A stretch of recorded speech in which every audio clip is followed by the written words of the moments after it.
here we go. We're going to start working on our half guard passes. First one on the curriculum is the Far Side Underhook Pass. So securing this underhook, the farthest one away from me, and I'm going to start to work with that right away.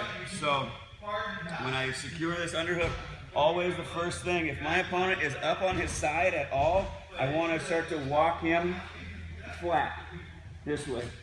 So that's always going to be really big. If I start my passes with him up on his side, I usually end up with an unstable position if I manage to get past his legs. So secure this underhook right away, start to walk him so he goes flat. Now once the person is flat, I have a little bit more of an ability to move around. So what I'm going to do is go ear to ear with him. I have this far side underhook. I drive with my legs until I get ear to ear and my head is pretty much on the floor. This hand is going to control the arm that's closest to it. You can either hug it across your body, you could go under it and kind of lift it with your elbow. You could even just have a regular old wrist control. Anything like that's going to be fine. So once I get here, what I want to do is put my hip flat and my chest is pinning his arms. I'm almost like pulling him across my body, my upper body. My thigh is pinning his thigh.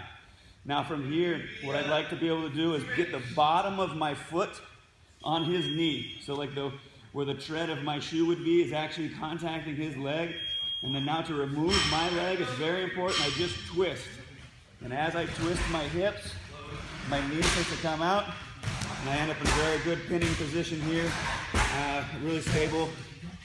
The number one thing people do to mess this position up is I go here and they start to like get up and then makes himself a little bit off balance, or he might be able to get this knee between me and him.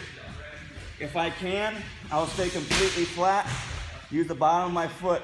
If for some reason I can't get the bottom of my foot there, I'll put my toes inside his leg, and then the same thing, keep this pressure here with my head, and I twist my body. My hip stays in contact with him the whole time, and I pull my foot out, and up here. If he turns up onto his side, I drop my hip, drive back into him, and that'll help keep him flat and more in a pinned position.